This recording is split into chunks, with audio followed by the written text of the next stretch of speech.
episode number 184 of the Canadian Preppr Podcast. We're recording November the 20th, 2022. My name is Eric, host of the show, based in Southern Ontario, hunter, target shooter, ham radio operator, and of course, computer geek. As a first responder, witnessed an over-reliance on emergency services during major events, and started a small preparedness company to help people get better prepared for at least 72 hours, if not longer. My name is Alan.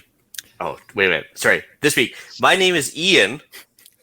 Oof. Yes, your camera's on this week. Yeah, I'm an absentee prepper on Vancouver Island, not Southern Ontario.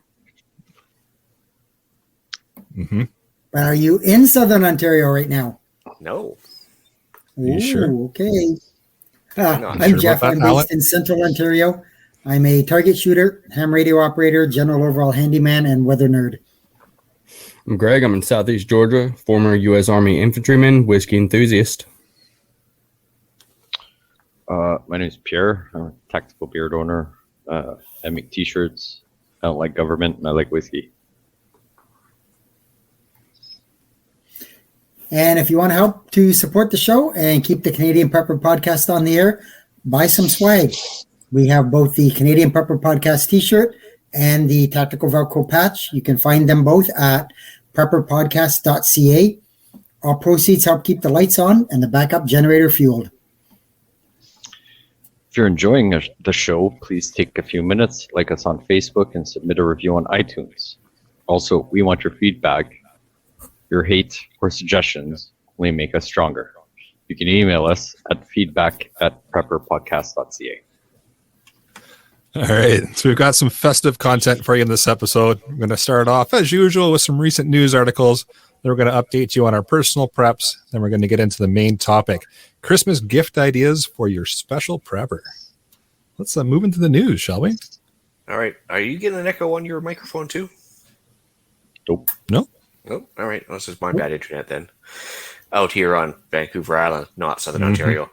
All right. So we have a diesel shortage. I don't know if you guys noticed, but yes, it's a thing.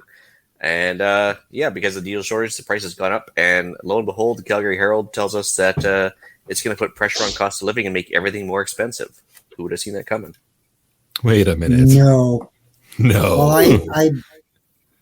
I know I mentioned it on the last, I believe the last podcast episode, that New Brunswick was over $3 a liter for diesel now. Yeah, I mean, who would have thought that since everything is transported by rail or trucks, all of which use diesel, that it would, they'd pass on the savings to the consumer, so to speak. So, I mean, I don't know how this is even news, but that's not how it works. Just print more money. We'll be fine. That's right. But then why pay tax? Anyway, that's for a whole nother episode. That's for a different podcast. We should just put more trust. Yeah, put more trust in the system. That's right. Help. Also, I guess it's more your guys' news, but it's still, we're certainly hearing about it out here. I guess you guys got a real, not an internet 72 inches, but real 72 inches of snow out there. And snow squalls in Southern Ontario. So I guess it's a thing out there, isn't it? There's a lot of snow here right now. Yep. Got the snowblower out today. It all literally happened I went to bed last night, a little after midnight, and it had just started to snow, and got up this morning and I'm like, oh boy. Yeah, we got about 7 or 8 inches overnight here. Yeah, because they're saying some parts of Barrie, of course, up to 50 centimeters depending on the area. I mean, as you know, when it blow off of the Georgian Bay there, it could be 0 to 50. Who knows, right? But yep. Yeah, so somebody in Owen Sound posted said they had 18 inches. Jeez, wow, that's that much. That's crazy. Yeah, it's 50 degrees here in Georgia. Waiting for this to go sideways. Yeah, but anyways, also in Eastern Ontario, we only got 1.5 inches. There you go. Well, when you say that on the internet, it's a lot more. That's right. You didn't even call it Snowmageddon. I mean, come on. Nope. All right, that's all I got. Yeah, we're 50 degrees here in Georgia. I'm out. And Greg's just trying to get kicked off. I've got he just needs socks. Apparently. Yep. Apparently. I've got a news article here from Global. Stole it from Alan, who did put some notes in the show notes here, but then decided to disappear when Ian said he was going to show up. Just talks about a shooting in a nightclub again. So just a reminder to keep your head on a swivel when you're out and about. This was out in Colorado, so not Canada, but still just a good reminder that if you're going to be out and about, to keep your eyes open and pay attention to your surroundings. You never know what could happen. If that was in a nightclub, I just want to point out that was a gun-free zone. Just want to throw that out there. I also want to point out that when you interact with people, bad stuff can happen, and that's wild. Would make you not be in that situation, but still, the best idea is to avoid people. Yeah. Yes, that makes sense. Personally, I hate people, so yeah. That's why I adopted a horse. There you go. Yeah. That's what I just kind of threw this one in from the Washington Post. I'm sure everybody's heard about it, that 2 stray missiles ended up landing in Poland. They killed 2 people in Poland, which is a NATO country. Obviously, they're saying now that it appeared, well, not appeared, everybody is saying, except Zelensky, that it was an accident and it was a Ukrainian anti-air or anti-missile defense system. He still insists it wasn't them, even though all of the evidence points to that. But I'm just kind of pointing at that to kind of throw it out there. Anybody in the panel or whatever, to say, was it really an accident? And I just think we were possibly really close to this going really bad in a hurry, because when it originally came out, there was a lot of, the Russians did it, we got to bomb them, so really, how close were we to an all-out war? Well, the worst part is drop of missiles. Well, not only that, but of course, if you're in Ukraine, Russia's like this way and Poland's that way. So if they were trying to shoot down a Russian missile, even, they kind of really had some 90-degree off bad aim.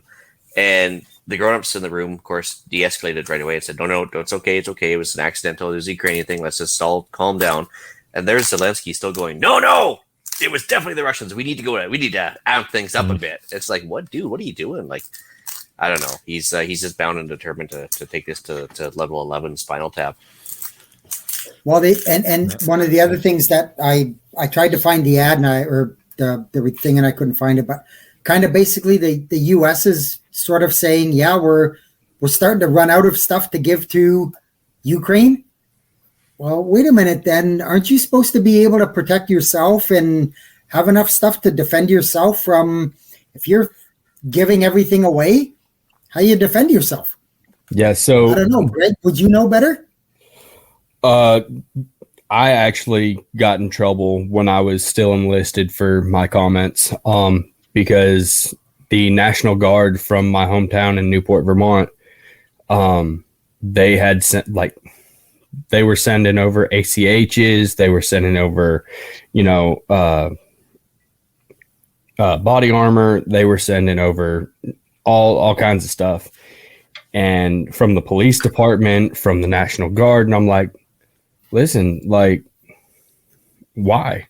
There's literally no reason. I mean, I get the reasoning, their thought process behind it anyway, but I'm not putting my people at risk for strangers. That's just not what I'm going to do, not personally, but I'm not a politician, so I care about my team. Well, I think it's interesting the fact that, the Javelin missile system, I think they said they can produce, I don't know, was it 1,000 a year? And they gave away 7,000, I think, so far to Ukraine. So, I mean, they actually have to have full flat-out production for the next 7 years even to make up what they just gave away. Mm-hmm.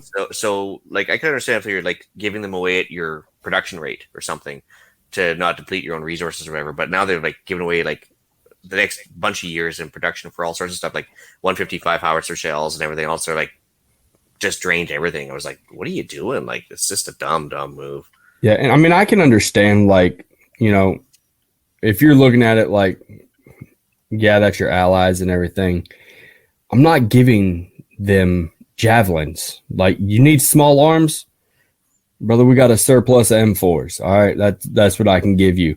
We got some M500s, your Mossberg 500s. Like, that's what I can give you. Okay, some old Berettas, like with a drop leg holster. That's what you're getting. Good luck. But I'm not giving you the stuff that we use. I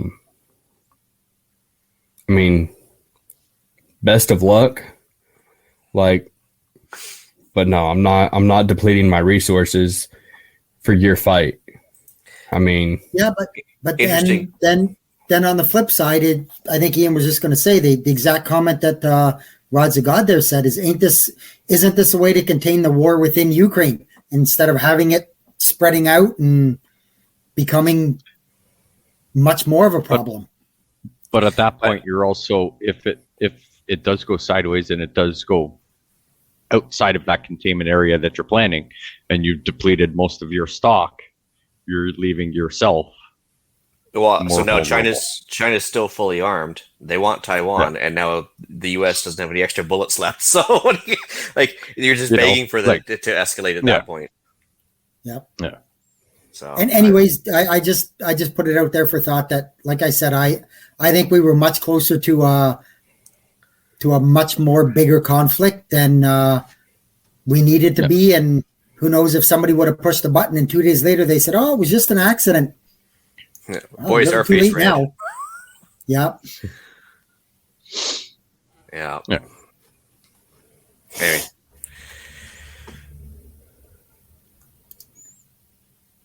Oh, Eric's gone. So let's go on to what we've done lately for prep. So I'm up first. I did a little bit of food prep. As everybody knows, I got a canner.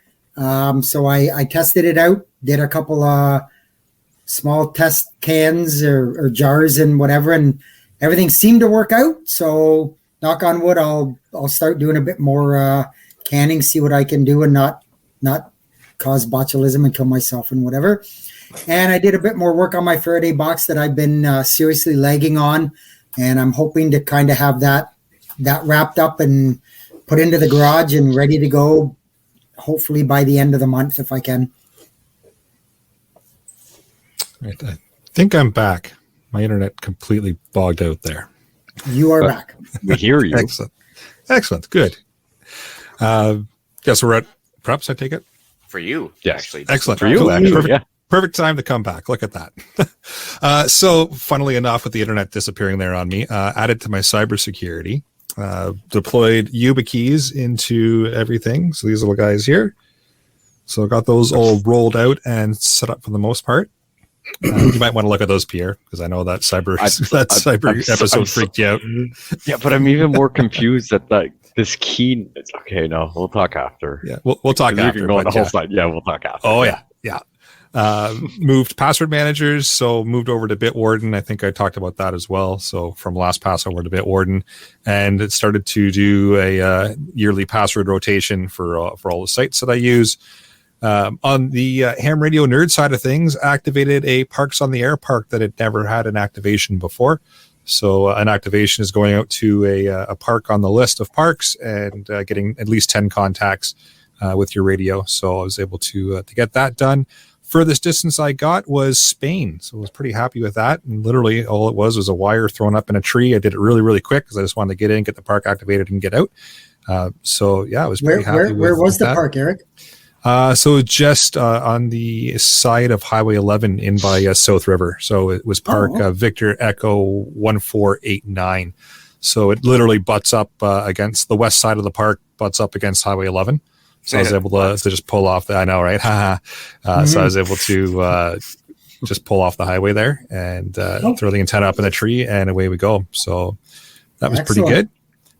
Cool. And then first shipment of EMP shield devices arrived. So pretty excited about that. Got a couple of them slotted to get installed here and have sent a couple off to panelists that wanted them as well. So it's going to be good to test that out and see how they work. Are you going to be selling those as well? Yep. Yeah, they're already up on the Rapid Survival website. So, yeah, good to go there. And I would rather not have to test them out to make sure they work, but we'll have them there to at least they'll be installed and set up. installed. Yeah. Okay, so so far I've been quite happy with them. Do we I know just tell you're- everybody to buy those and like the show's done? That was the plan, yeah. Yeah. Yeah, pretty much. There's your stocking stuffers. I will bring this episode to an end. I'll even throw a coupon code out there for the purchase. And Come on, we haven't done CO or an CGNDO yet. Come on. I got Or a can over here. opener.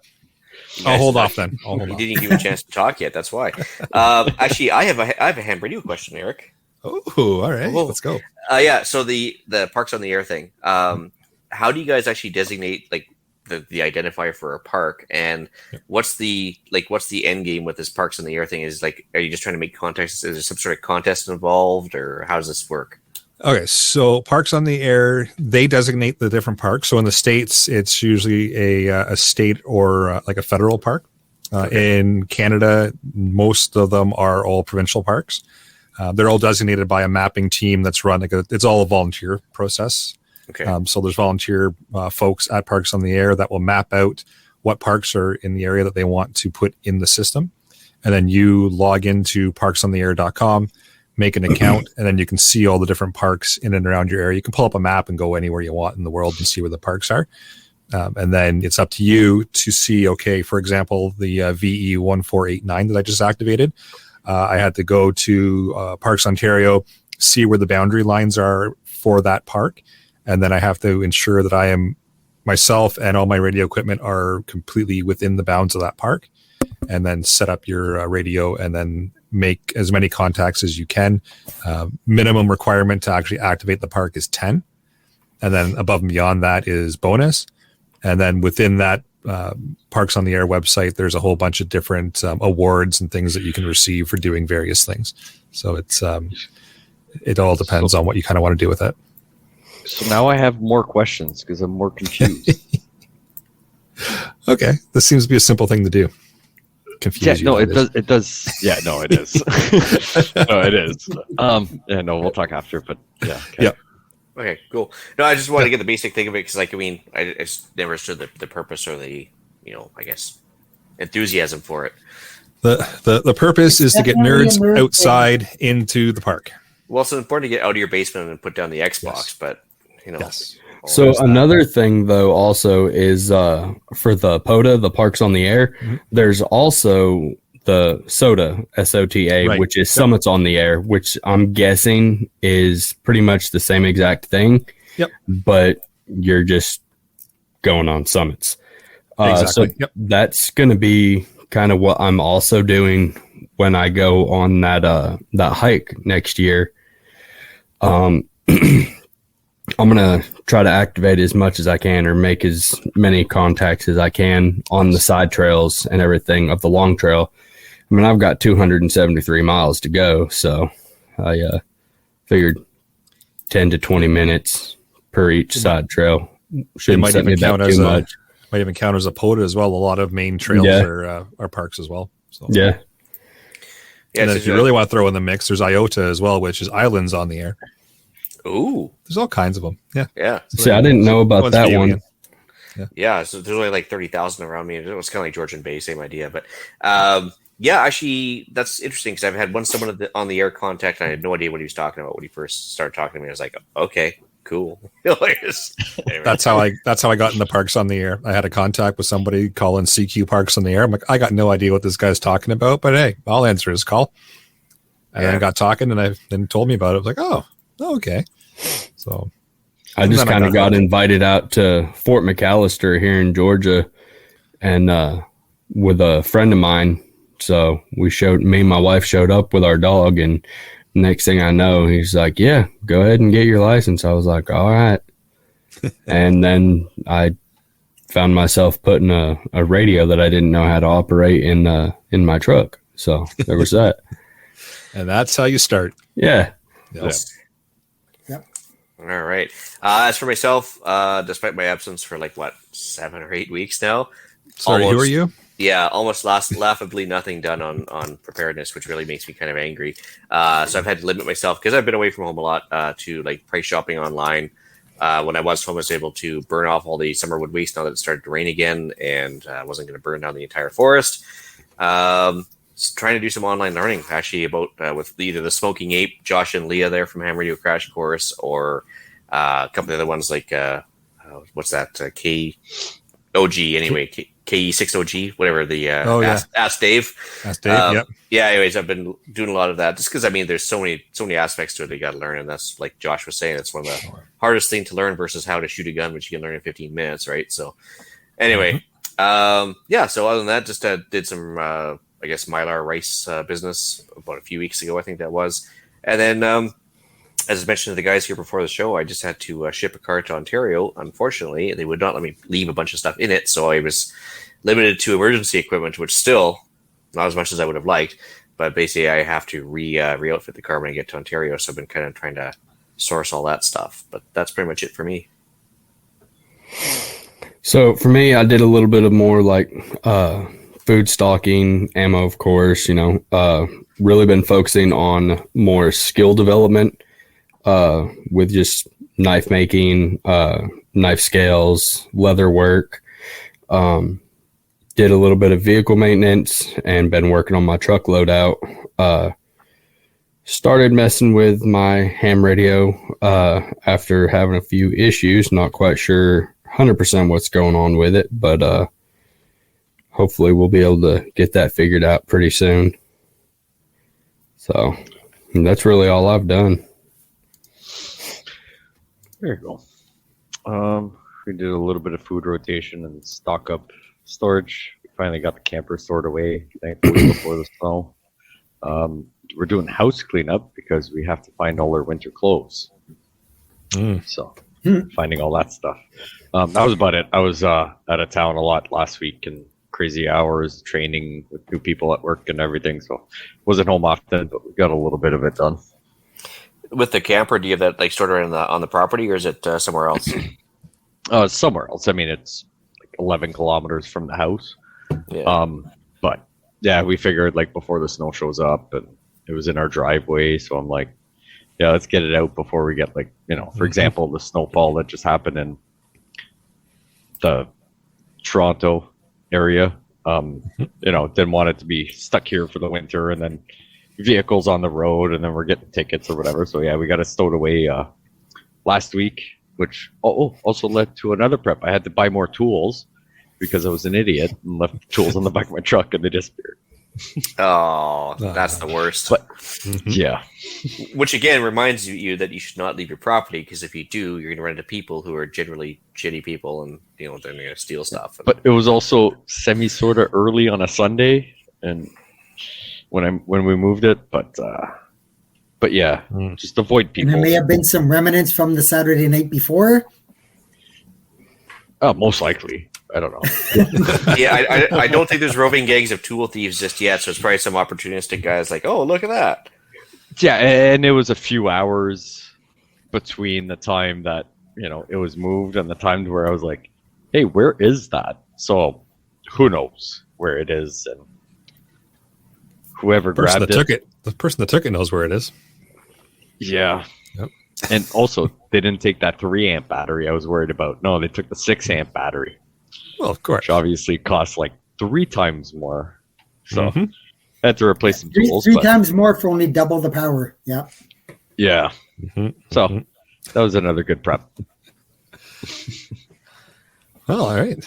Shall we move into the main topic then? We need each panelist to maybe talk about what they'd like to see in their stocking for Christmas this year, or even just give out some ideas for listeners who have preppers in their lives that don't know what to get them yet.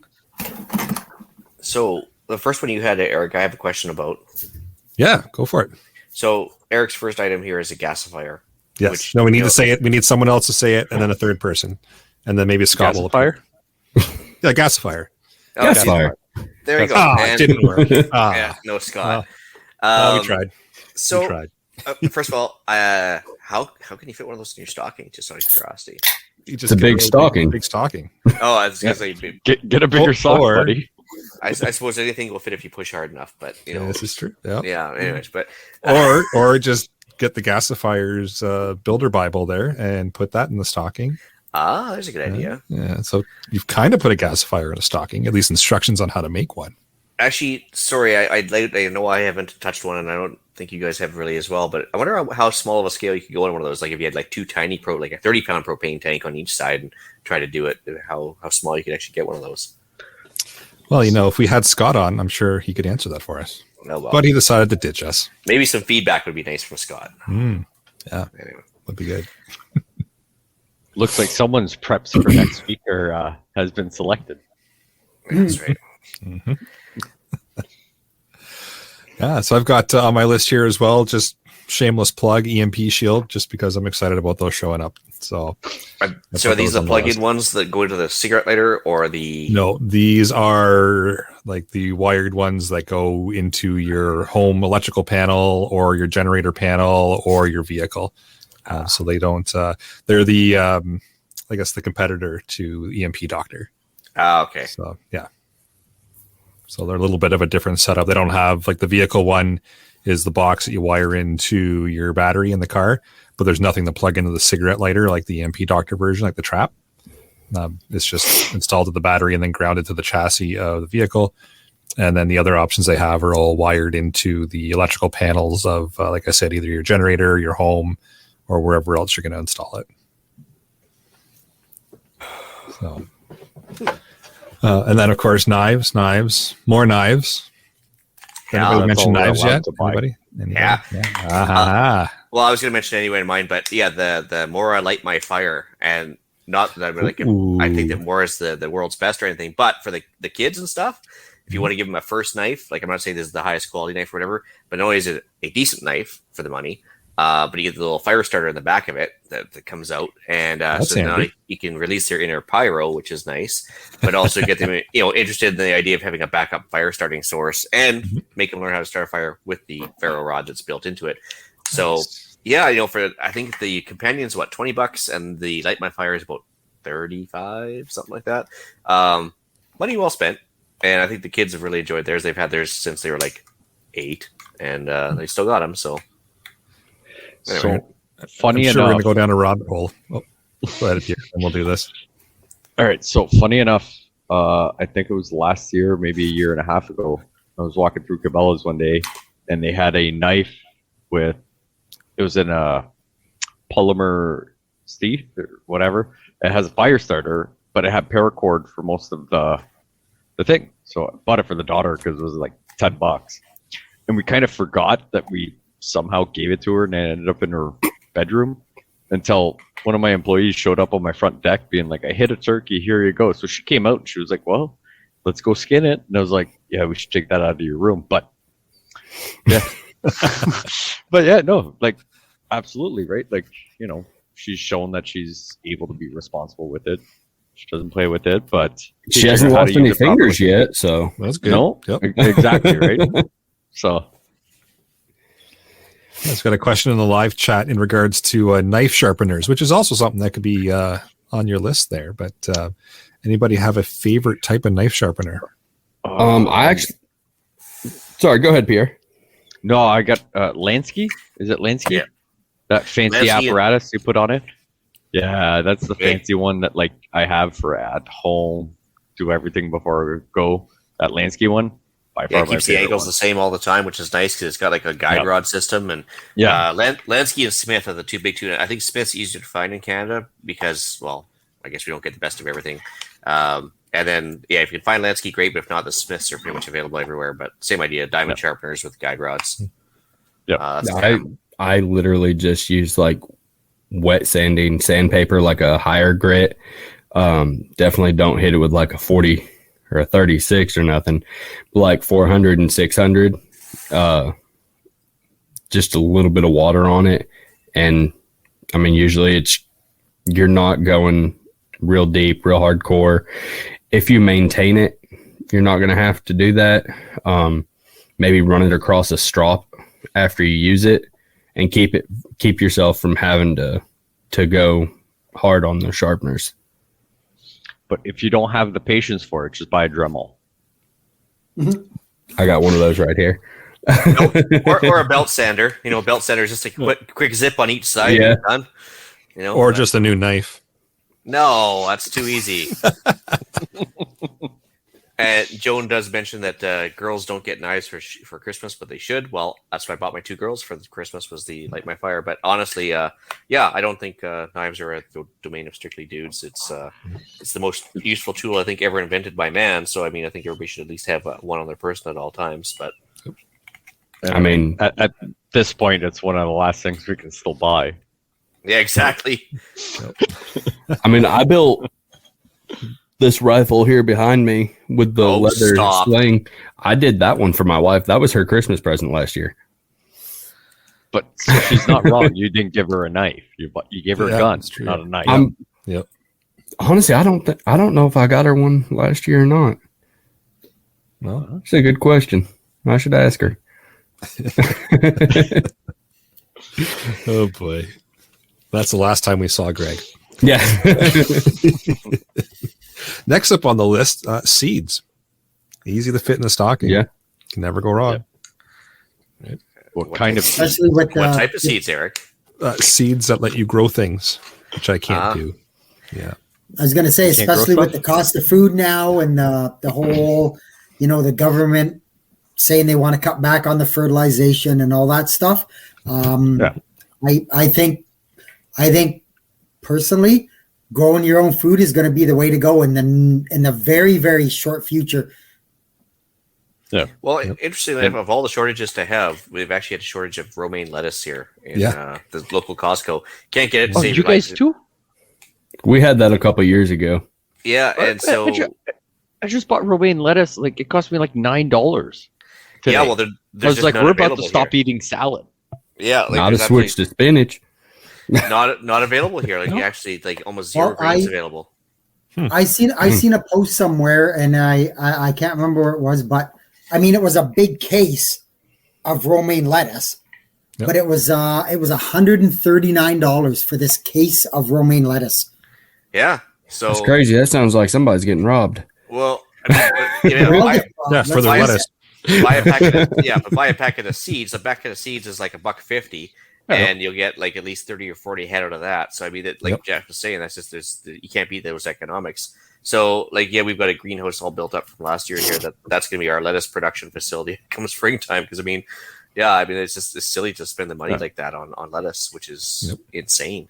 But also, I was going with the seeds, Eric, because I mean, there are certain seeds you could use to grow in case of bad times that would be highly barterable items, and you can still legally buy these seeds. That I think you're allowed to have 4 plants of them legally in your house, and I wouldn't use the product myself, but sure we need to like grow plants that create more seeds for that same product, and before you know it, you'll be You've got an endless supply of bartering.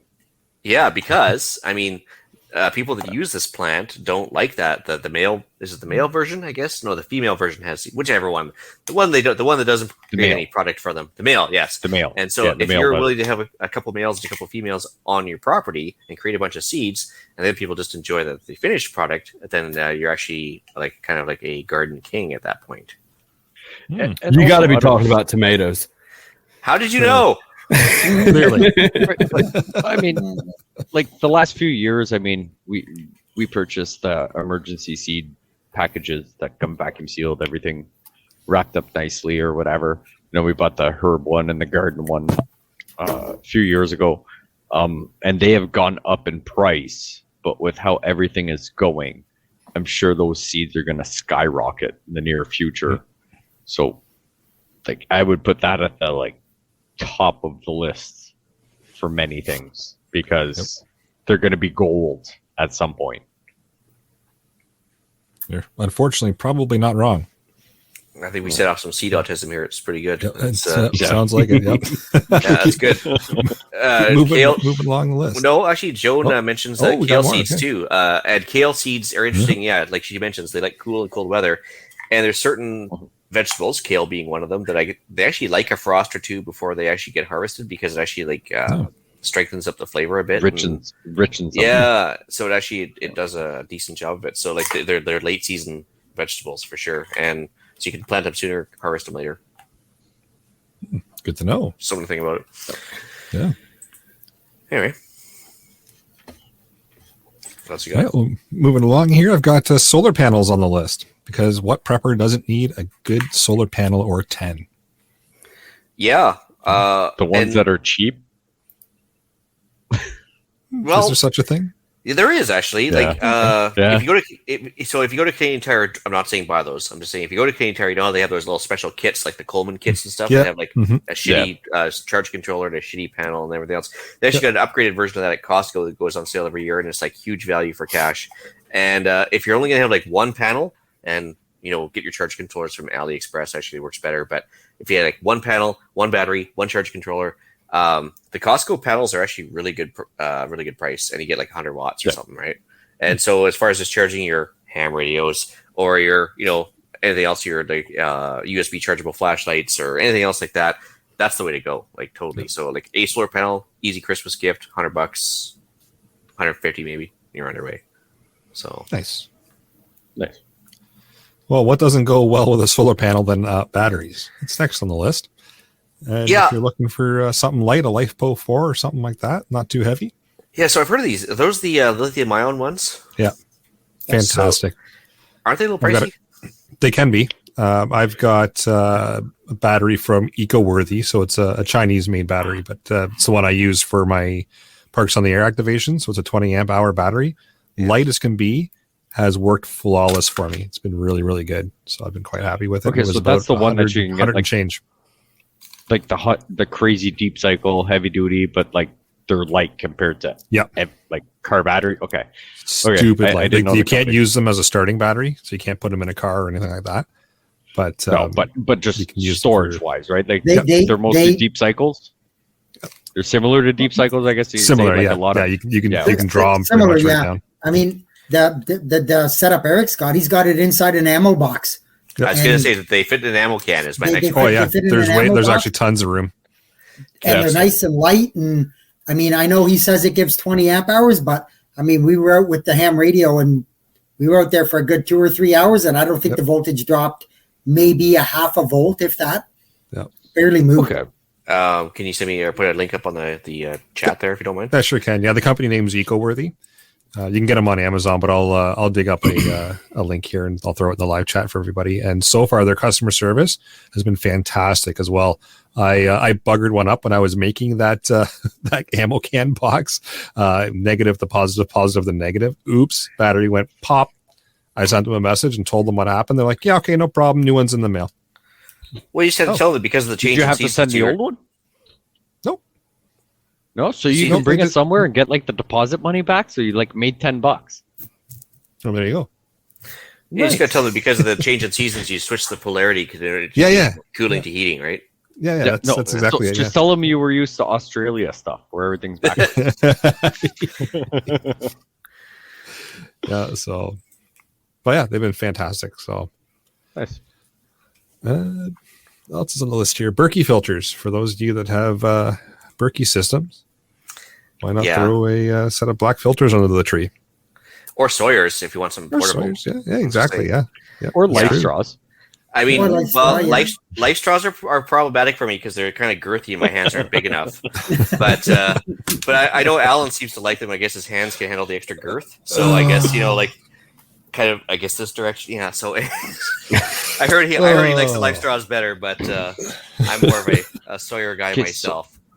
I've Cute- done cute company, really well petite, with not cheap, making you cheap. have to hit the explicit thing, but Ian's taken over you've done tonight, well. where I'm not holding back anymore.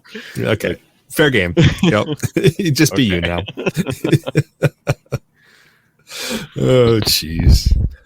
We already kind of covered off flint and fire starters with the Mora knives there, but But on that It's an note, go to AliExpress or Amazon or anything else. You can get like a 5-pack of the ferro rods. I'm sure Greg can pitch in here on this one too. But rather than just getting like a really expensive one on the back of a knife, you get like a 5 or 10 pack, and they're only like $2 or $3 sometimes if they're on sale. Yeah, so I think the ones that I made, I can't remember how much they were, but I also, actually right here, I ordered these little strikers that have a little ruler, can opener, Yep. striker. It's got a 90-degree on it. there's the can opener. 3940. Yep. But then I got like I don't even remember what wood I used, but I just sectioned it off, found the right drill bit, drilled a hole down in it. I think on the first couple I did, I just used a 2-part epoxy from Harbor Freight because it's a quick setting and it lets me go ahead, shape it on a belt grinder, and they've worked really well. Last time I went camping, I went ahead and tried it. Did really well with, I used the striker and the knife. So I liked it. So pretty good. I just got that off Amazon. Nice. Cool. And then wouldn't be a prepper stocking without a compass or 2 or 5. And not the cheap Why not? ones. No, That's one thing you just can't cheap out on, right? No, it's true. Found something good. Get the fancy compass. It's got the mirror on it. You can set declination needs to be able to be set on it. Like, yeah. Well, I just found that like the 5 for $1 ones from AliExpress are just absolute trash. They do not work at all, and all the ones on the top of the old whistles from the Coughlin section and stuff, they just do not work. So you got to get a proper compass, like one that's actually got like you mentioned, like the aiming wire and the mirror and the whole works, and the bezel that flicks around and stuff. You need everything. So Survival Medicine Handbook by Joe and Amy Alton. We've had them on the show a few times. Great book. Still around. It's on its 4th edition now, I think. So it's a good one to put under the tree. If you really like someone, just buy them the bag. There you go. The bag. Yeah. Oh, you didn't hear the bag they have? They have like their go-to medical bag. Oh no, I didn't know to that. Okay. No, they ship to Canada. It's not cheap. Oh, yeah, they do. But they ship to Canada, but like it's pricey. But it's pretty much like a full-blown trauma, deliver a baby, like the whole shebang. Yeah, you name it. Ready to go. Yep. Yeah. It's in there. It's They've not got cheap, some really nice medical kits. Yeah, it's not cheap, but it is on my like to buy list when I've got like money to spare, which with the cost of inflation is probably not going to happen anytime soon. But yeah, it is. But you buy them the book, way cheaper. Yep. Way cheaper. Yep. And then I know everybody was waiting for me to say this. It's going to be a shock. I don't think anybody's seen this coming on my list, but ham radios and or antennas. Weird, I know, right? But is it legal to to buy a ham radio stuff and give it to a person that doesn't have a ham license? Yeah, completely legal. In the States, in Canada, it is not. Really? Oh, it isn't? Okay. You could probably give it to them, but they can't use it. So that's what I was thinking. They can't use it. Right. Yeah. So no, like I'm not, but there's that fine line where I'm like, what do you? Because I know, like, so I don't know how it is in Canada, but I know for ham radios here in the States, in an absolute emergency to where if you don't have cell service, it's like, really, really bad. You do not need a ham radio license to operate in a like life or death emergency. Yep, that's the same here. It's if you happen to find yourself in a really shitty situation and you need to get help, whatever mode of communication you got to use to make that happen, you make it happen. In a moment where that is not the situation, I believe it's Section 4 of the Radio Communications Act in Canada. You can't actually possess a transceiver that's capable of transmitting on frequencies you're not licensed for. Okay. So it's one of those oddball legislative things that most people don't know about. I'm just right that way. Well, first of all, nobody checks. First off, no. But was it always like that? Because I thought that was a recent change. No, it's always been like that. Okay, well, it's just something that's buried. Good thing I was licensed before I got my first one. So that is a good thing. But I was going to say, like Greg says, let's be honest. If it's that really, really bad situation, are they going to come looking for you because you happen to broadcast on the ham radio? No. Well, they got to come get you because you made an emergency thing. They'll get you first aid and everything, and then. But I'll charge tell you right now, before they got there, I lost that ham radio in a tragic boating accident. It was weird. There, Yeah, just as you there is showed total up. exemption. There's total exemption for emergency situations. Actually, not a. Actually, it was today or yesterday. Not a Rubicon. He put out a video on emergency ham radio use. Mhm. Basically, it was 6 minutes of pure entertainment, but it boiled down to read the frickin' manual before you start relying on an emergency. So at the very least, learn how to use it. So hold on. Yeah, just your That's gear. I know crazy that. talk. Crazy talk. Yeah. So yeah, if you're gonna give one as a gift, make sure you put the link to a couple good videos on the front of it before they Yep. do anything with Not it. a Rubicon is I fantastic. just text Eric in the middle of the night. Yeah. I do actually. Yep. But and more important, like you mentioned, so ham radios is one thing, and that's maybe nebulous to give as a gift. But even if they have one, or if they don't have one, you can always send them the antenna, like you mentioned. There's nothing wrong with giving them an upgradable antenna ahead of time or anything else. This is $20 item, but it makes a big difference on what the radio can do, right? Mhm. So Or if you don't want to go down the ham radio route, GMRS or I was family about band to radios. say that. Right? yeah, Ah, FRS, Yep. yeah, even FRS for a couple hikers, it can't hurt. No. You know, Not you at know what all. I mean? So Or for the it's not- kiddos, get them playing with radios. Right? might as well start to corrupt them early, right? Oh yeah. Yeah. Yep. Yeah, but you got to get the kiddos either the really cool like Spider-Man ones or the Barbie ones. You can't give them like regular ones because they don't interact as well with them and they don't learn. It long doesn't as- draw their attention. As long as you don't Believe me assume now, your- Ian, they're kid radios. I told you that was a kid radio. As long as you don't assume their gender and don't give them the wrong radio, that's fine, you know. All right. Well, off to my list, I guess. Pretty much overlaps with Eric on quite a bit of stuff, but a hair straightener right off the bat. Why? Because fashion is Mylar important in the bags. apocalypse. Mylar bags. Oh, well, that too, I suppose. But I was going to say, you have to be fashionable in the apocalypse. I mean, even the fact I'd shave my head completely if it's a real apocalypse. But yeah, no, hair straightener, because most people, like ourselves, would not know where to find one right off the bat. It's not something you really go to your way to find and spend money on, but it kind of gets them in the mood. Just like, now that I have a hair straightener, I might as well get some Mylar, and it's like a gateway drug, so to speak. So yeah, a hair straightener, spend the $30 on that, throw it in their stocking. One of the listeners actually mentioned it and beat me to it, but a silver coin. So right now the premium on silver coins is not pretty, but the price is ludicrously undervalued right now, and it's hovering on the depends on where you're looking, but $30-$40 range. But it's the premium might pay. It could be a problem, but I mean, the very least, it's going to get somebody thinking about tangible assets, hard currency, what real money is.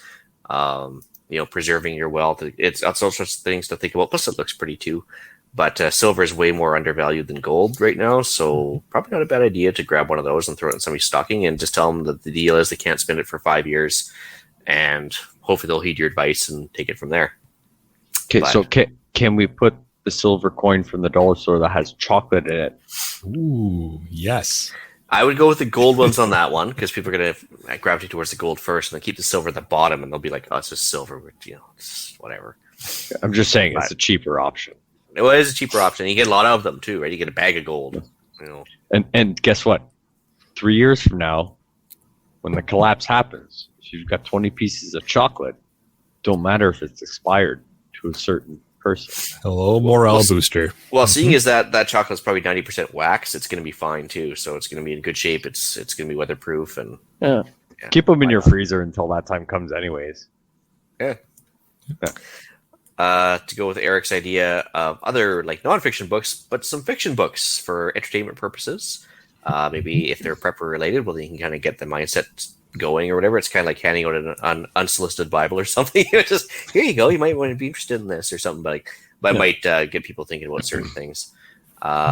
Reference manuals that are like maybe on the pricey side that somebody normally wouldn't buy for themselves because it's a big outlay or something, whether it be the survival medicine handbook or where there is no doctor or something like that. But they're not exactly easy to find, but if you had it handed to them, they're probably more likely to use it and read it.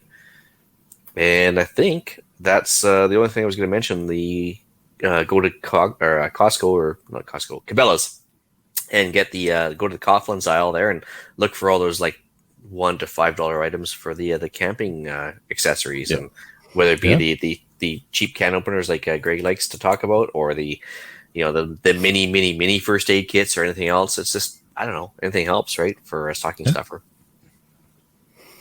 So right here just came up. B. Richards says good gift survival playing cards. Yep. So in my bag, I actually keep just a regular set of playing cards just to keep myself busy and keep my mind working if, I'm using that bag, obviously. So, but yeah, I know what he's talking about. And Freya, actually, a good point with the vet wrap. I mean, most farm stores have it, and you can, if you sprain an ankle, it's a lifesaver. It's nice because it only sticks to itself and not much else, and it's like super handy. And I actually prefer it to regular medical tape. And 100%. Yeah, it is. They were dirt cheap on Amazon previously. And I still got like 30 rolls, so I don't know if the prices have gone up or not, but yeah, they're fantastic. Yeah, TSC down the States and Ontario, I think, still had it. And there's always a store around that has it for sure. It comes in cool colors, tactical green, black, red, whatever you want. And yeah, good stuff. What else we got? I think that's it for me. All right, so I'm up. So the first thing I want to, I got a list myself here. sfstrike1.com. This guy, I actually went through basic training with his son. Super knowledgeable guy.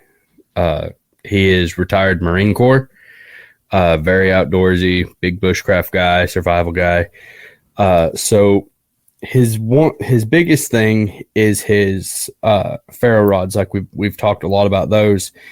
He's come up with a pretty cool thing. He's got a Kydex sheath on it with the ferro rod inside it, and it's on tinder cord, 550 tinder cord.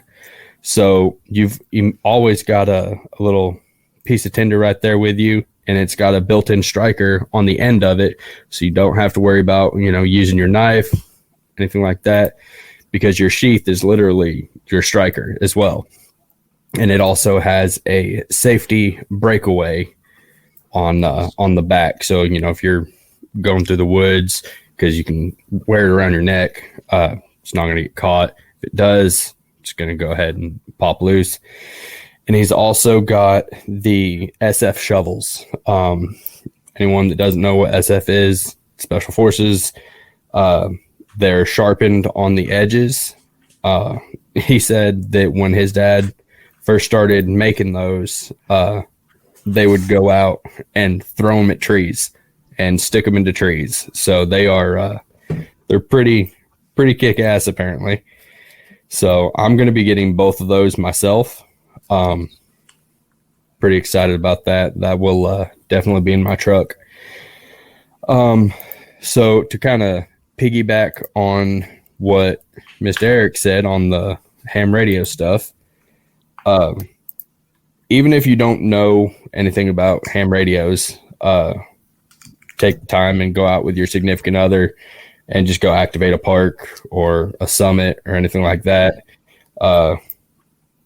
One thing you can't buy at the store is a little bit of effort. So, again, fire starters, ferro rods, everybody's talked on knives and everything, but one thing I've really liked doing so far here lately is knife scales.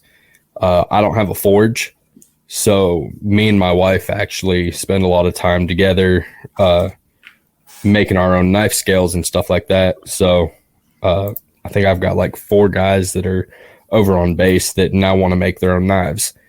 That kind of introduces them to a new skill set as well. So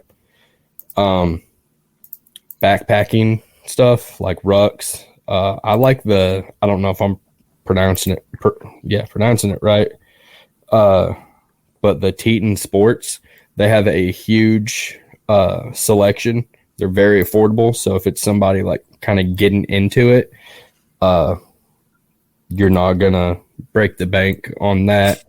Are you saying they're affordable in Canuck bucks? I don't know. I can't speak for that, but here in Georgia, they're all right. Okay. Which means they're expensive here. Yeah. Yeah.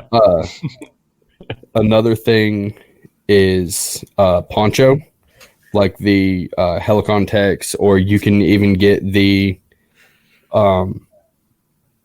Surplus ones from the Marine Corps has the better ones, honestly. They are digital camo, but it's actually, not colored, retarded. Actually, Greg, yeah. where do you making your knife scales? Like, do you just use say like a wool blanket and a bunch of epoxy, or how do you make your knife scales? No, so I'm actually using strictly epoxy right now. The one that I just did for Pierre, I used an inlay. So the inlay is actually kind of coming through randomly in certain patterns. That's a different color from the epoxy. But yeah, you can get actually I got the box right here. I think I got this one at Walmart. It's called the Luma Light. And it's laid really well. And if you get on Amazon, you can get literally a pack of 50, and it was like little pearl pigments like that. Yeah, it's not cocaine. That'd be skanky looking cocaine. Yeah, it's probably PCP. Let's be honest. Yeah, that's right. But it's literally mica powder. For all of you that don't really mess with painting cars or custom bikes or anything like that, mica powder is what we put on the clear coat to add a lot of pearl and essentially candy coat. So, but you can play around with that. I've had a blast. The first set I actually put in our group chat, I'm thrilled about, and I'm really excited to do that. I don't know what knife it's going on, but it's going on something. So, but also, back to my list, a whoopee, or a poncho liner. That is absolutely the best thing of my military career was my whoopee. Not just for watching movies with either, right? No. We get some crappy gear issued to us, but the whoopee is money. What's it made out of? I don't know. It's made out of whoopee. It's magical, and it's happiness rolled into an assault pack during a really horrible time and experience. Well, because they sell Whoopee knockoffs, right? Yeah, ever from Walmart onwards, and you got to wonder what if the polyester ones are going to be any wool one or. So they're not wool. They are that polyester, and they're designed to go and like tie off and attach to your poncho. And what that is, that's called a Ranger roll. Kind of keeps you dry. But who was it? It was Zero Foxtrot. Has a really nice one. We just got Jessica one of those. And I think I've got the grunt style one. Jessica got that one for me. It was on sale. And I want to say, honestly, those two places, they were like $25 at the time. So they are phenomenal. Like 75 Canadian? 432, I believe. Okay. But another thing that I've got on my list is classes. You can go pretty much anywhere locally.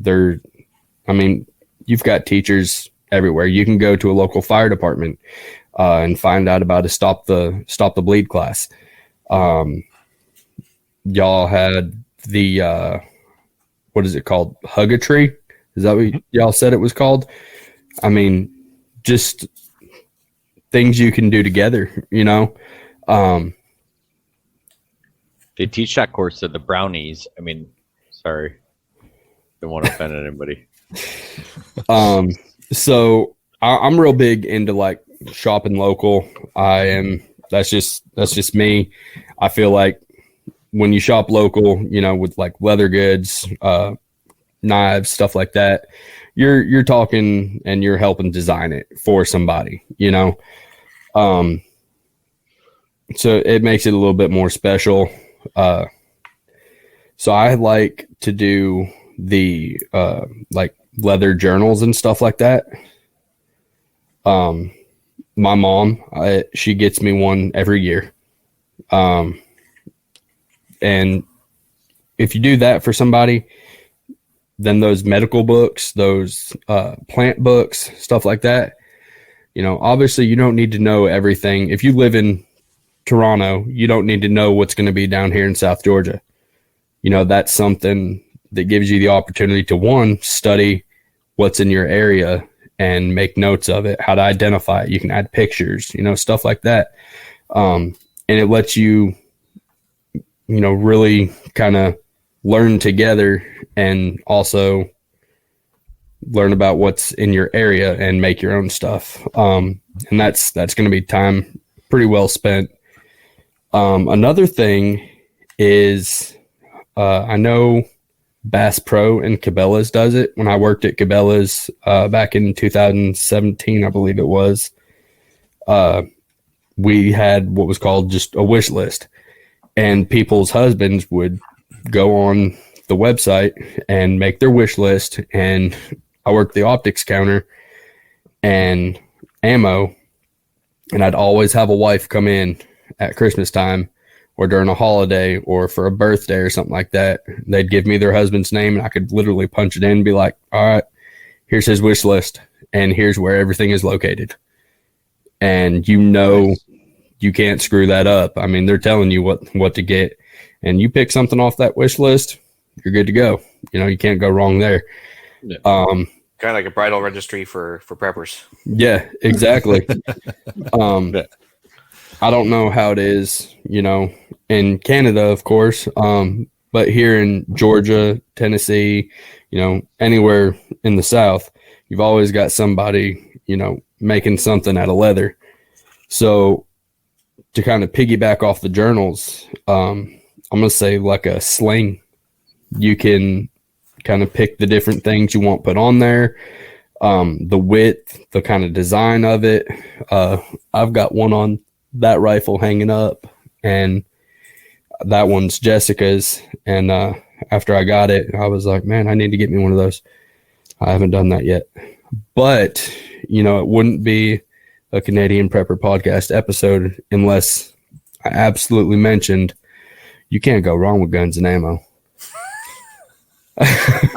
If you can find either one of them. Yep.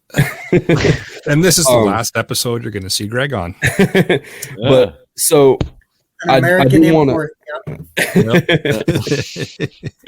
But no, I do want to say, if you're buying your first gun, you're buying a gun for somebody. Buying a gun for somebody is completely illegal, technically. If you're trying to kind of like get it for them, but legally, which is what I recommend, you can also always do a layaway, and you can give them the ticket. That way they can go in, you can go with them. You hand them the ticket, and they go through the background check. So once they go through the background check, they're making that final payment and everything. Everything is legal. Yeah, similar idea here. Just straw purchasing is a thing. So, but it's not really a common thing up in Canada. It hasn't really been one of those things that people get constantly busted for. But anyway, yep, it's pretty highly vetted up here. So anyway, that's what I've got. Jeff, what do you So got? I guess I'm up next. I've got flashlights. I actually did a inventory a couple weeks ago on all my flashlights and realized that I do not have a rechargeable flashlight. So every flashlight I had requires batteries, which means you have to carry those batteries with you. So number one on my list is to get my hands on a rechargeable flashlight, whether it's through USB or some way to charge it without having to carry around batteries all the time. Hand and foot warmers. I was gonna say, with the flashlight there, I know there's a bunch of tiny ones. Obviously, you can get the pocket-sized ones, but if you want a decent one for around the house usage or just outdoors, in the local area, those Canadian Tire ones that have the pistol grip and they're like a miniature spotlight. They're USB rechargeable. So if you have a power box with your solar panel and everything else, they last a long time, like at least a week of steady use before we have to recharge it. And man, they're bright, and it's a super focused beam. It'll go like a couple hundred yards, no problem. And still act as a decent spotlight. And I think actually, I actually have one of those in my truck. I keep it in the truck all the time. It's rechargeable. I'm thinking more of something in the house or around the house, and but yeah, those I like you say, I've got one, and it works great and bright. It's got LEDs in it, and it is bright. I got one by the back door for when we let the dogs out when the sun goes down, and it lights up the neighborhood almost. So yeah, they're fantastic. I got one that I keep in my truck that I found at Harbor Freight. It was literally sitting right there at the checkout, and it just plugs into your cigarette lighter, and it was like $3. And I swear to God, I use that thing more than anything. It's like my go-to flashlight. I love it. I'm like $3. I'm super easy to please, I guess. I don't know. Is it LED or is it halogen? Because I remember having an old halogen one like that. Honestly, I can't remember, but I mean, it lights up my truck. I think it's LED. Yeah, it's LED. Freya brings up a good point. Wind-up flashlights and Rods of God says headlamps, which Costco 2-pack of Duracell ones are great. They're super bright LED ones. Yeah, and then the solar lights that you can charge with the sun, and the weather radios that also work as headlights or flashlights. And a shameless plug, if you want a whoops, got the wrong side there. Like that's the back of the box. If you want a crank up radio, Rapid Survival happens to have these Crusaders.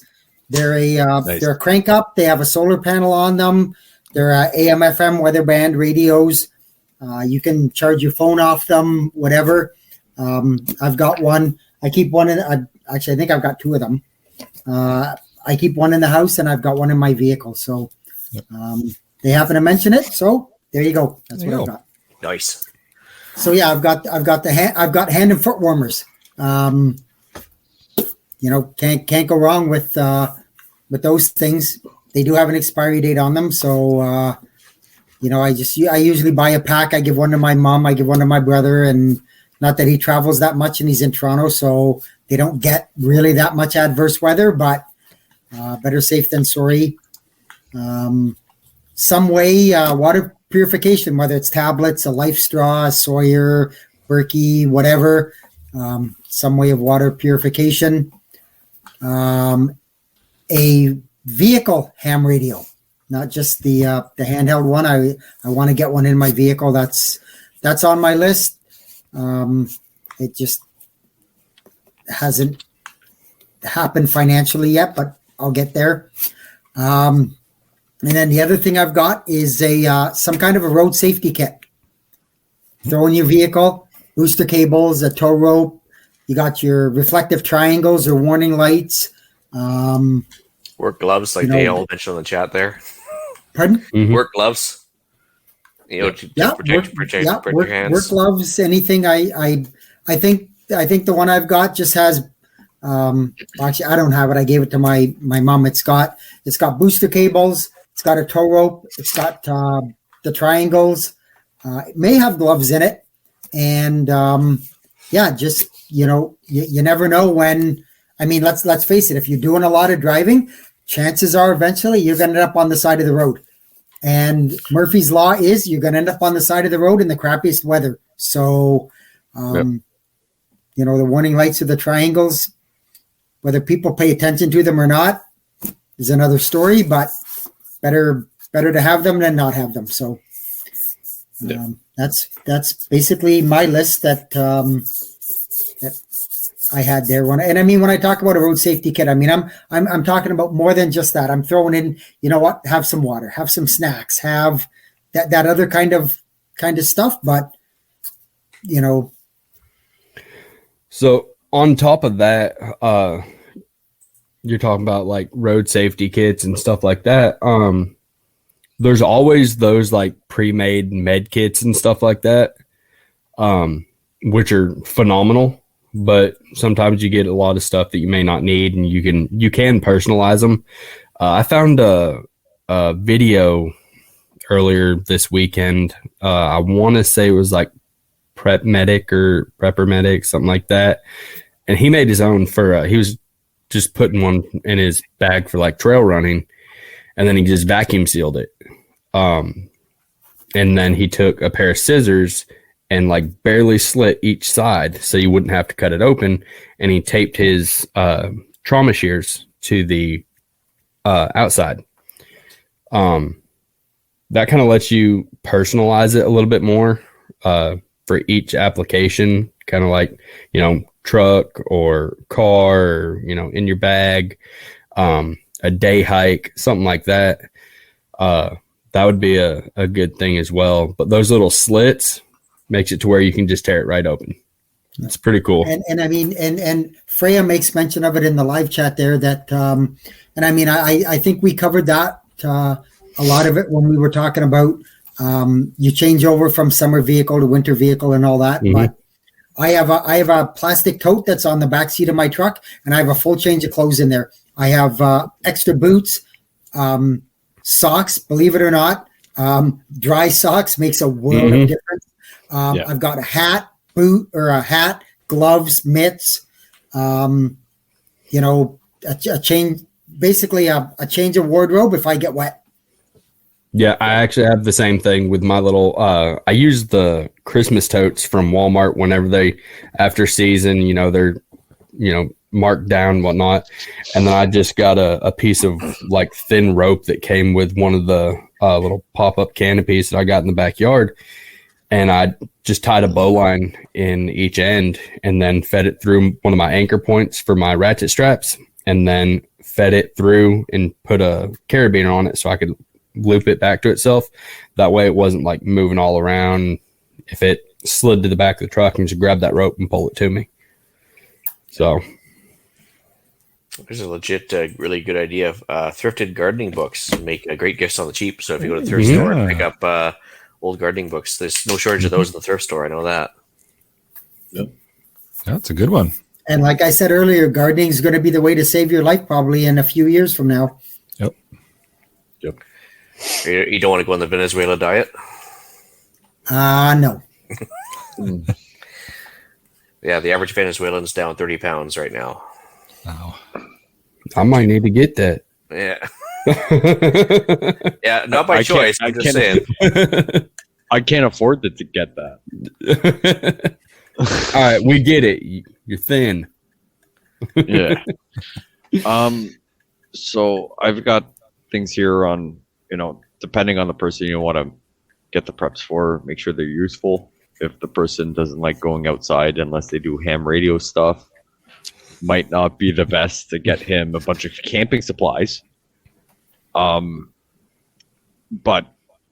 if it's a person, depending on the person, even being able to afford courses for them, whether it be a Stop the Bleed, ham radio license, any courses that they could benefit from, if time is of the essence because of whatever, getting them the course and then making some time to like make sure they're ahead of stuff so that they can fulfill the course or do whatever training you can think of, right?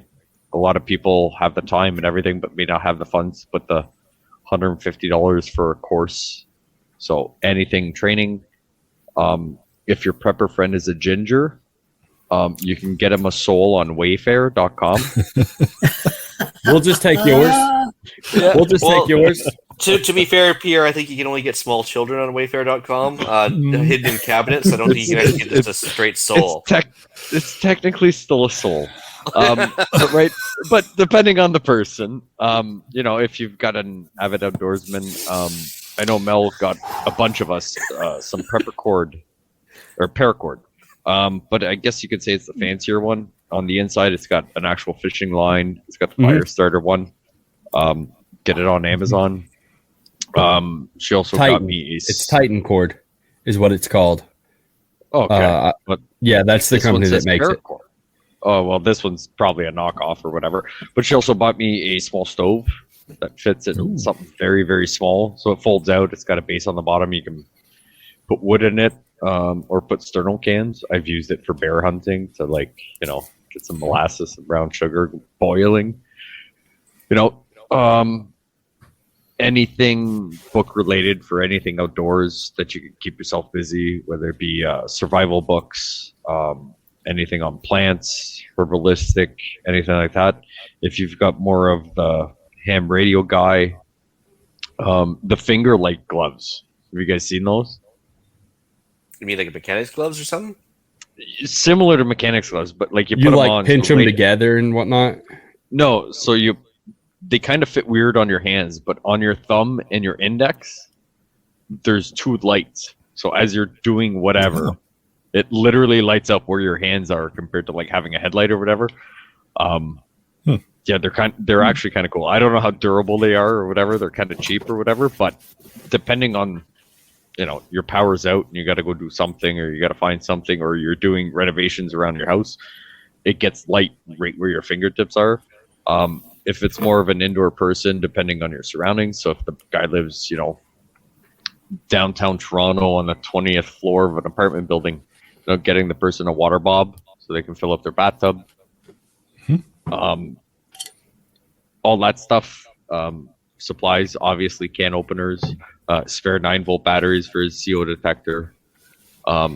Pretty much anything available in rapid survival for either or would be a good idea. But yeah, but key is get the sole for the ginger. That's always the go-to. And when you're wrapping it, put it right next to the sunscreen. Yes. Nope. Oh, you mean like the 150 FPS? Yeah. Mm-hmm. I literally have 3 bottles of sunscreen in my toolbox in my truck. And that's just to change a tire. Yeah. Yeah, it's, you know how hard it is to be an avid outdoorsman and redheaded? Yeah. It's not, doesn't make for a good time. It's pretty simple as you don't got a soul, right? Yeah. But it still hurts. Yeah. But Does it? I think I'm probably the only one that like opens up the door and he sees it's like storming outside and he's like, yes, what a beautiful day.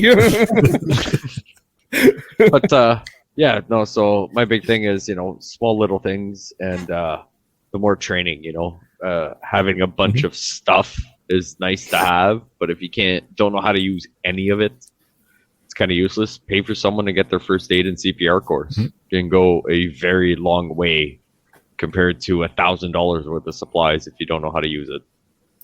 Yeah, at the very least with those first aid courses, you know, at the very end when you're doing your practical stuff, and you know they put a little time pressure on you, or they want you to perform, you know, I guess with people watching, and you know, I guess more real world situations, that's still going to help you a little bit when the real stuff comes up, right? Yeah.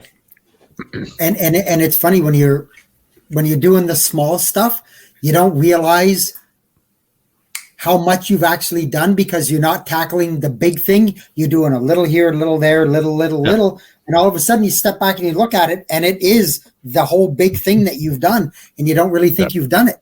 Yep. Yeah. So yeah, and I think I screwed up the wording or whatever, but in the notes, but yeah, just helping someone get, you know, to that next little step of their goals, whether it be with something, a course or whatever, right? Just everybody helping themselves progress through everything can make just helps everybody. Hopefully they don't forget about it when that time comes and the thing you paid for, you need help with. That's fair. And ham radio. Well, no, not just that, right? But I mean, but even taking the time, like I'm way more mechanical than renovations in a house. I can pretty much strip the motor apart and put it back together. But, you know, taking the time to just show someone how to do an oil change, right? A lot of people get nervous to ask for help. Just be like, come on over, you know, help you do maintenance on your stuff, and then vice versa. So you don't trading, you know, small training little things like, hey, this is how you put drywall up, or this is how you fix some framing or a door frame or whatever. But doing that stuff can make a world of difference in a scenario, and, you know, slowly push that forward into being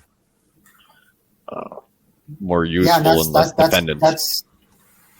that's kind of the whole know your mag, know what your people are, and know what their strengths are and what their weaknesses are, and what you can give to what somebody else can provide, and yep. And that's the stuff that costs you next to nothing to see if you want to get someone in your Mac. Yep, a good absolutely. point. Right? Like not so much a person you've known for 10 years or whatever, but like someone new, and you're like, hey, hey, I can help you out with your car. You want to learn? Like, what do you know? Kind of dabble in that. That's an easy way into. Well, to vet them, yeah. Because I mean, if they're not even willing to take a course or learn how to do something like that, then it's probably not going to be worth your time, right? Yeah, It's true. so. Great. I think that's the list. Anybody have any last second contributions? Let's see here. Minor surgery kit from Freya. Yeah. That's what it. Getting a little intense now.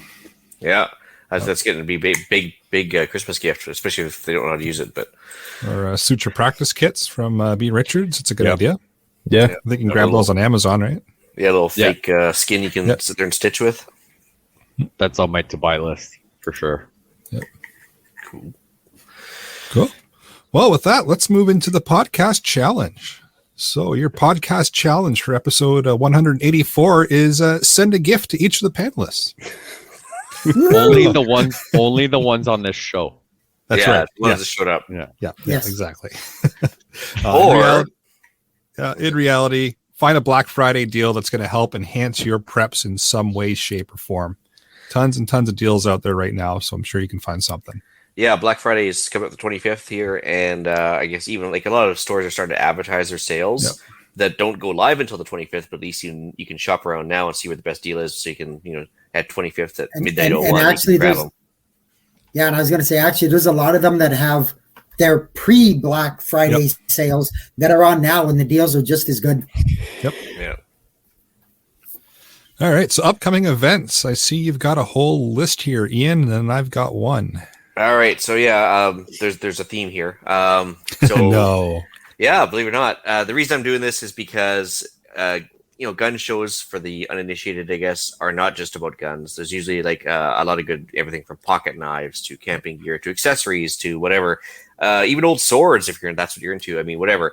But there's usually some neat deals to be found, including reloading bits and everything else. So yeah, I got 4 gun shows here listed with the websites, and check one out if it's the local area, because there's actually the same website. It's gunshowtrader.com.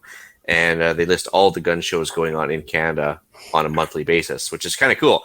So December 3rd and 4th, the Edmonton Gun Show is going on in actually Stony Plain, which is close to my old stomping grounds. That's usually a big 1-2 day gun show. There's December 4th in Orangeville, December 9th in Niagara, and December 11th in Hamilton. But there's more than that. Just check out the gunshowtrader.com. And who knows, you might see a podcast panelist or meet some like-minded people or whatever. It's usually a good place to start. So if you want to get out and about, it's Christmas shopping time. Why not? So since Awesome. most of those are in the GTA, does that mean they'll meet Ian or Alan? I'll have to dress up as Alan that time. It's just easier. It makes more sense that way, right? So you're going to have to get your stilts out then, right? Yep. So Yeah. gotta break out my extra Shrek outfit and kind of slip on that and put on the stilts on the shoes and the whole works, and Yep. Yeah. that's okay. All right. So I've got I know, again, shocking, a ham radio nerd event going on. So between November the 26th and December the 24th, if you are a licensed ham operator, you can make contact with Santa Claus. So get the kids involved. It runs on 3.1 or 3.916 megahertz. If you check out cqsanta.com, all the details are there. So it's basically a big HF net that runs throughout the evening, and they've got volunteers that make the contact happen between the kiddos and Santa Claus. So it's a little bit of a fun radio event that goes on every year. I think they're in their 10th or 11th year or something around there. So I'm kind of curious what kind of mobile while. Wonder what kind of mobile HF rig he's got in his sleigh. It'd be kind of neat. It'd be kind of neat to know. Yeah. You could ask him on the 24th. He'll be traveling. Maybe he around. has a gasifier. Probably does.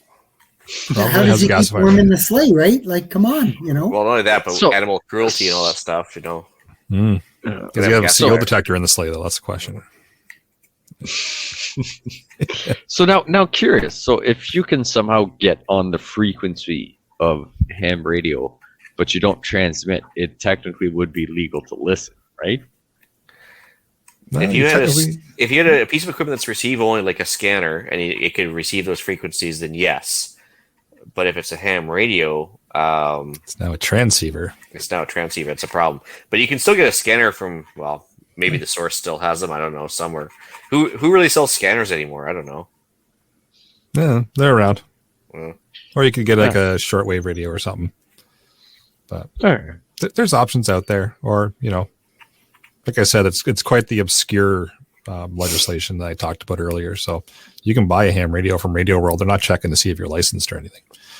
Just saying. Yeah. So we got a weather blurb from Jeff.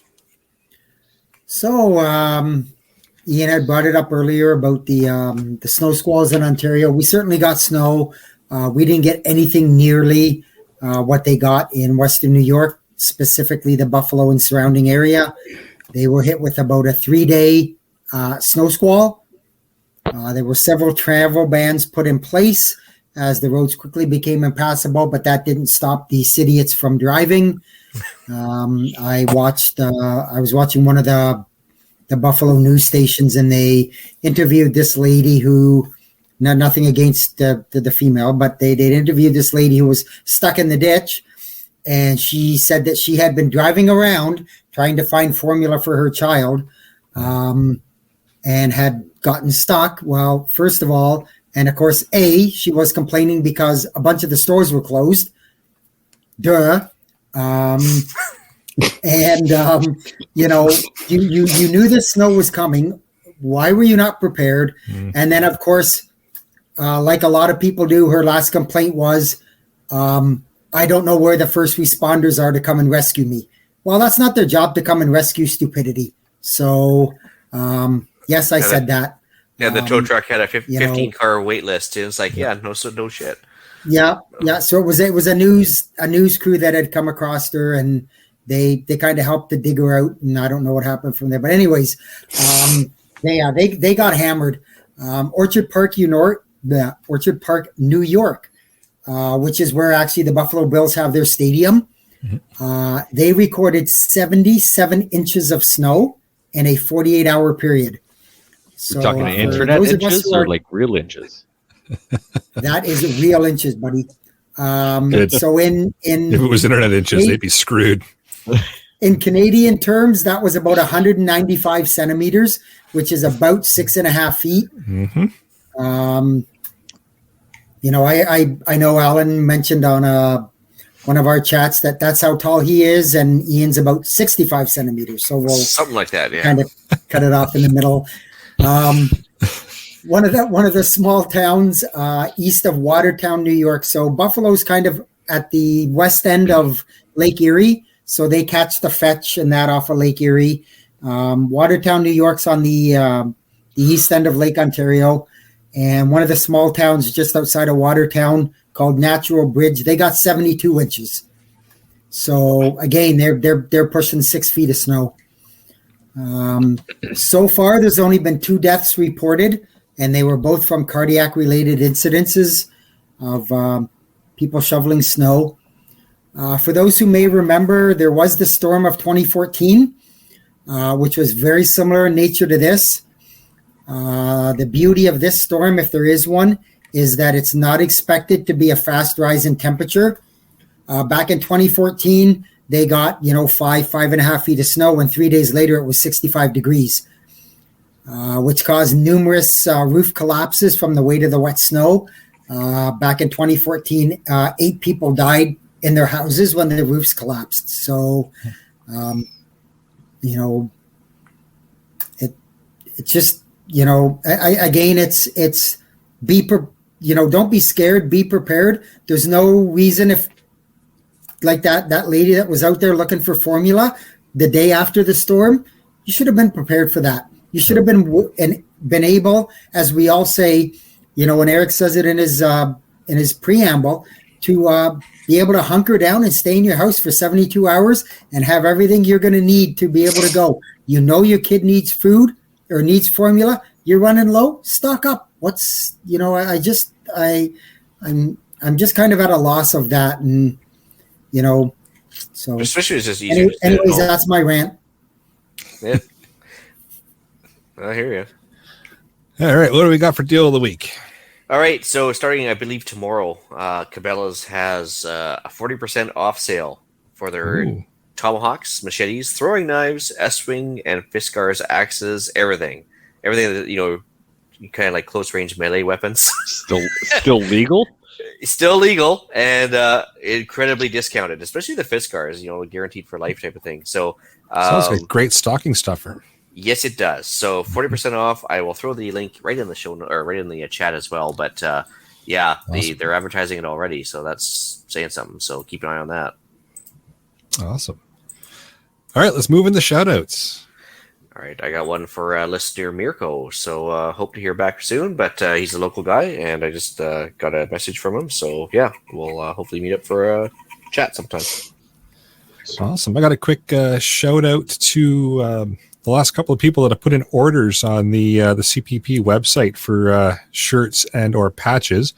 The shop stopped emailing me about the end of October, notifying me of any new orders. So I think it was 3 or 4 of you that had orders in that have been sitting for a couple of weeks. I apologize for them sitting. I had no idea they were there. I happened to log in to just check things out and do some software updates and stuff and went, uh-oh. So those are all going out Monday. But just a quick shout out to everybody that's been kind of sitting in the queue waiting. A little bit of a technical oopsie there, but it's been corrected. Do I have a show for you? All right. Email, iTunes reviews. Nothing there. So with unless you want to optimize your search engine optimization or have somebody improve your website for you, because we got a bunch of those emails. But we did, yes, we got a bunch of spam emails. Yeah, but oh yeah, we just decided to delete those. Yeah. All right. Well, with that, I will bring episode number 184 of the Canadian Prepper Podcast to an end. You can find the podcast on iTunes, Podbean, Spotify, or of course your favorite podcast app. Please help us out. Submit a review. It helps other people find us, and it gives us something to read in the section above.